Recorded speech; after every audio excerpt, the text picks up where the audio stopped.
Thanks for staying with us. Former Côte d'Ivoire rebel leader Gula Ume Soro has announced he will run in next year's presidential election, a vote seen as a major test of stability in the West African country after 2 civil wars this century. The 47-year-old led the rebels that tried and failed to oust former president Laurent Gbagbo in 2002, dividing the country for nearly a decade until a second civil war in 2010 to 2011 installed Alassane Ouattara in the presidency instead. While Soro has since fallen out with Ouattara, and his candidacy could open issues within the ruling coalition, as the president is widely expected to back his prime minister Amadou Gon Coulibaly in the 2020 election. President Ouattara has said he intends to hand power to a younger generation at the 2020 election, but he has also argued that a constitutional change in 2016 cancels out previous term limits, so he could potentially stand again.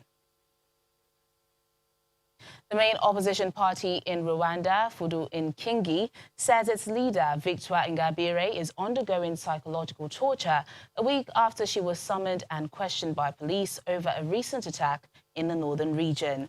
The 51-year-old has denied any links to the October 8 attack, which killed 14 people in Muzanze district near Volcanoes National Park, a popular tourist spot.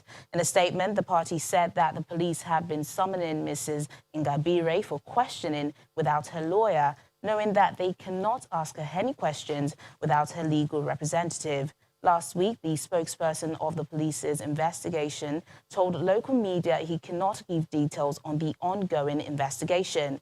Since September last year, when Mrs. Ingabire was released report every month to the prosecutor's office, she had been serving a 15-year jail term for threatening state security and belittling the 1994 genocide. And here in Nigeria, the country needs to chart a new course if it must change the fortunes of its people for the better. This was the consensus of most participants at the annual lecture of the niche newspapers, which held in Lagos. Speaking at the event included Nigeria's former High Commissioner to the United Kingdom, Dr. Christopher Kolade, and a former Chief Executive Officer of the Nigerian Economic Summit Group.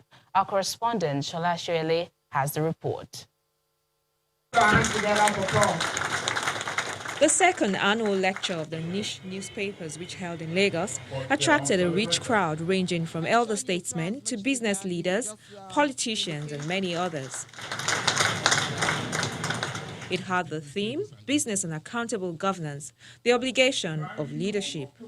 The guest speaker, Professor Anya O. Anya, borrowed from the Constitution as the basis for judging the country's leaders and how accountable they've been, and concluded that most of the country's leaders have failed to uphold the Constitution. Nigeria is currently immersed in a multi-dimensional crisis.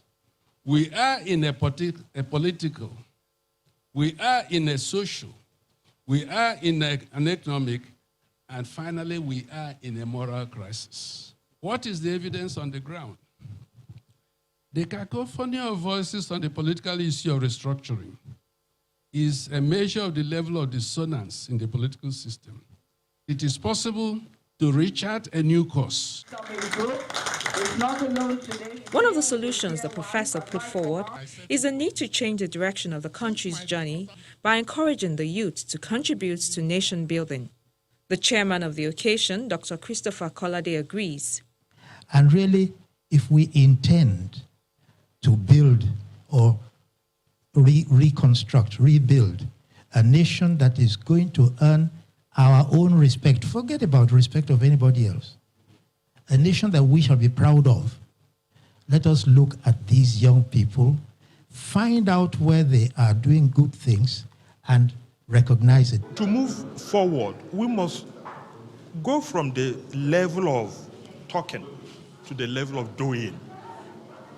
We have all the ideas in this country, but we must begin to start acting. And again, I blame Nigerians. I blame Nigerians. We are so docile.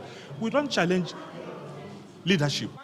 The niche newspapers, organizers of this event, say they are committed to playing their role in nation building, first by amplifying and then helping to implement some of the solutions put forward at this lecture. Shola Shoele, Channels Television News. As mounds of rubbish pile high on the streets of Tripoli, it provides an unwelcome reminder to residents of the steady decline of public services in the city. In response, people have put up signs threatening violence in a bid to stop rubbish dumping.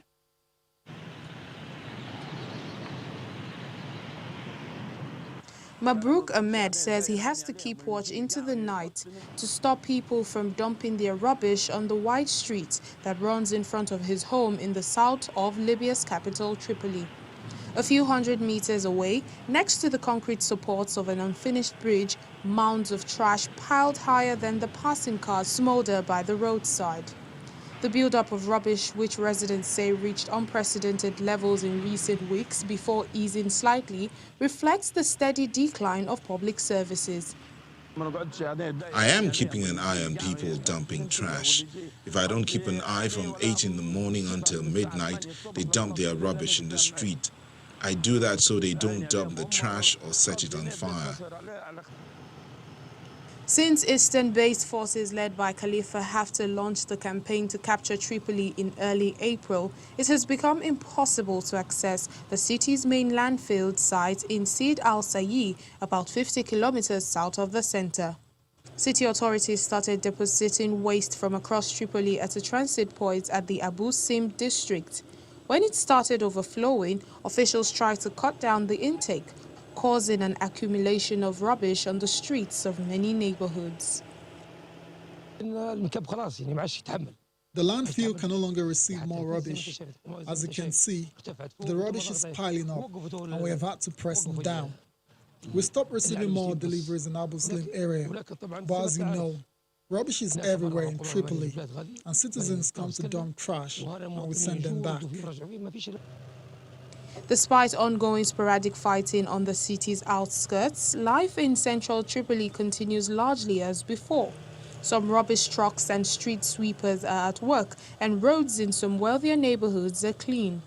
But infrastructure in the city of 3 million people have been gradually ground down by intermittent conflicts and political paralysis ever since Libya's 2011 uprising.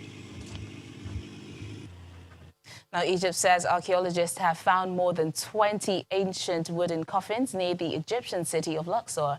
The coffins, whose brightly colored decorations are still visible, were uncovered at the Ban necropolis of Asasif on the River Nile's west bank. They were in 2 layers, with the ones on top across those below. The Antiquities Ministry described the discovery as one of the largest and most important in recent years. More details are expected to be released at a news conference on Saturday. That's very exciting. Well, that's Network Africa. Thank you so much for watching. I'm Teniola Shoboale. Bye for now.